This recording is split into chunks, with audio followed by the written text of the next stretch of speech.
Even though a lot of critics are talking really bad about the Five Nights at Freddy's 2 movie, I wanted to take a look in this video and really see everything good that the FNAF movie did. And there's three things that come to my mind that I can really think of that really made FNAF 2 a really good movie and way better than the first one. Let's talk about the elephant in the room. Five Nights at Freddy 1 wasn't that scary. That's what a lot of the criticism was for the Five Nights at Freddy's 1 movie. It just wasn't scary. There were some scary elements, but overall could have been a little bit more scarier. That's exactly what they did in Five Nights at Freddy's 2. And I'm talking about two key pieces that really elevated the FNAF 2. William Afton, Springtrap at the very beginning of the movie, kicking it off with a pretty scary scene of the girl getting chased down, Charlotte getting chased down, things like that. And we're going to talk about the big one, the puppet. Let me make this explicitly clear. The puppet was one of the best parts of the entire Five Nights at Freddy's 2 movie. The puppet was so menacing, so evil, so crazy, so scary. Easily one of the scariest parts of the entire Five Nights at Freddy's series, man. Charlotte, the way she was laughing, holding people back, her voice when she was talking was really, really good. Abby got possessed by the puppet. How she looked, it was like, wow, with the bright white eyes. We're talking about the purple tears coming down the face. Like, the puppet was probably one of the best parts of the entire movie, man. Absolutely fantastic. Super scary, you know, with the music box, everything about the puppet crawling, you know, attacking people, going after it, man. It was absolutely fantastic to see, man. The puppet was easily one of the best parts of the entire movie. And we're going to talk about a little bit of that beginning scene of William Afton's Springtrap. I'm not going to lie, man. The opening scene of Are You Ready to Start the Show? The music that begins with the newspaper clippings of Charlotte, the accident that happened, man. That is arguably one of the best scenes I have ever seen in any sort of Five Nights at Freddy's and really video game movie history. There's not a lot of things that top that, man. Like the intro scene of William Afton going after Charlotte, that scariness. Then we have the beginning scene of, you know, the newspaper clippings, the music, stuff like that, showing how she became the puppet. That opening scene, the puppet, was really good, man. I'm not gonna lie. That was like, I was up there like, okay, this is gonna be nice right here. This is what's gonna be nice right here. And like, yeah, man, one of the best parts of the FNAF 2, it was a little bit scarier, really menacing with the puppet and stuff like that, possessing them, how they looked, how, you know, McKenna Grace's character looked with possessing the puppet. Absolutely fantastic, man. Absolutely made a slam dunk with that. But the second thing I want to talk about that FNAF 2 did really good, I'm talking about the big surprises, man. I'm not gonna lie, man. If you told me that Circus Baby was going to be in Five Nights at Freddy's 2, I would have been like, you're lying. You're 100% lying. We got the reveal of Circus Baby, and not only Circus Baby, Michael Afton in Five Nights at Freddy's 2 movie. I feel like FNAF 2 did a really good job of some fan cameos, also surprising in some things that make sense. Circus Baby, I do think we're gonna get a lot more clarification of exactly who Circus Baby is, what's her role in Five Nights at Freddy's 3. That's a massive character you cannot leave hanging. And Michael Afton. We didn't expect Michael Afton to be in the movie. When I heard Michael Afton, when he got revealed at the end of the movie, my whole theater was like, what? No way, Michael? That's crazy. Like the way they did it and stuff like that. I think FNAF 2 did a really good job giving us good surprises, even minor surprises like Shadow Bonnie. We got all the Easter eggs and stuff like that. Like that Easter egg there when Mike was clicking the plush. Like stuff like that. Like the big surprises that the fans would love. But obviously the two big ones have to be Circus Baby and Michael Afton. Two people that we had no idea were going to be in Five Nights at Freddy's 2. Circus Baby was the big cameo that they were talking about. A lot of the actors was like, man, like when you see this person, that person's crazy. And then Michael Afton, again, a little bit confusing how they did Michael Afton in the Five Nights at Freddy's 2 universe, you know, with him being the evil son instead of the son that wants to kind of like fix everything that his father did in the games. They're going to fix it. I have full faith that even though Five Nights at Freddy's 2 was a little confusing, Five Nights at Freddy's 3, we know Scott. What he likes to do is he likes to clarify things in the next game. That's exactly what he's going to do with the movie. He's going to clarify everything in the next movie. I believe that's what he's going to do. He's going to make it right 100%. What FNAF 2, the director and the critics, a lot of them do is that they learn from their mistakes. Five Nights at Freddy's 1 wasn't that scary. Let's make Five Nights at Freddy's 2 scarier. Let's have bigger impact. Let's have more animatronics, more higher stakes. That's what I think a lot of the Five Nights at Freddy's 2 directors and writers do. They really learn from the fans and from the criticism. So I do think that they're going to take all of that in Five Nights at Freddy's 3. But yeah, man, I mean, the surprise of Circus Baby and Michael Afton, I mean, like that's crazy right there, man. Like Circus Baby, to me, everyone in my theater was shocked to see Circus Baby. Circus Baby,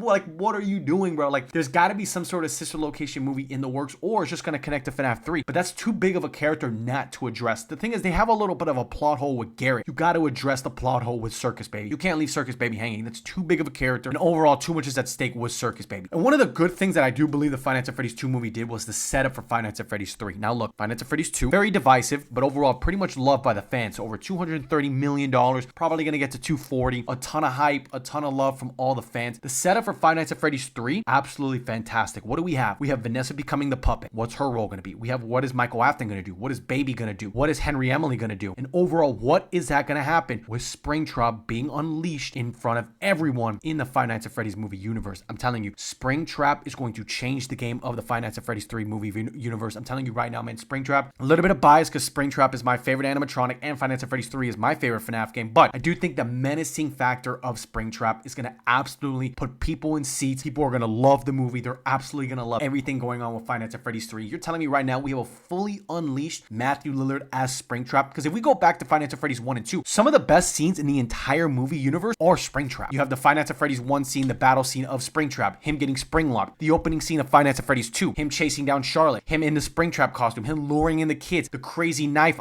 him stabbing Charlotte. Like, stuff like that is some of the best scenes we have ever gotten. Anything Matthew Lillard or William Afton has been absolutely fantastic. We haven't seen him for a while, but just like with FNAF 3, we're going to learn a lot more about William Afton in the Five Nights at Freddy's 3 movie. So it's going to be absolutely fantastic to see, man. But overall, putting everything together, I do believe, number one, making it more scary. You have the Charlotte in there. You have the puppet, which was by far the best part of the Five Nights at Freddy's 2 universe. You have the opening chase scene with William Afton and Springtrap. Absolutely fantastic, making it so menacing, so scary that Charlotte's back. Charlotte the puppet, absolutely fantastic. Number two, you got the big surprises. Circus Baby, Michael Afton, Shadow Bonnie, all those big surprises that we didn't expect. We didn't even know that was going to happen. But the fact that they were able to include it in there and make it a little bit of sense with clarification, hopefully in the third movie, can't go wrong with that. And the last one is the setup for that third movie. Springtrap, Henry Emily at the end scene and post-credit scene, both of them. Henry Emily obviously giving an audio message, and then Springtrap being announced exactly how he was. Wide eyes are going on. He is here to stay. But yeah, man, I feel like the Five Nights at Freddy's 2 did a lot of good stuff for all fans of Five Nights at Freddy's, man. Absolutely fantastic. A fan's dream to see Circus Baby in live action. Same thing with Henry Emily. Same thing with Springtrap. Finally able to get exactly what we want with Springtrap and William Afton. But guys, let me know in the comments, what were your favorite parts of the Five Nights at Freddy's 2 universe? What did you like the most? Did you like animatronics? Did you like Mike Schmidt? Who did you like most in Five Nights at Freddy's 2? But if you guys can, man, hit that like button, hit that sub button. We're posting new videos every day, whether it's Mario, Sonic, the Avengers, Five Nights at Freddy's, anything out there, man. But hey, man, let me know in the comments, what do you guys want to see next? See you in the next video.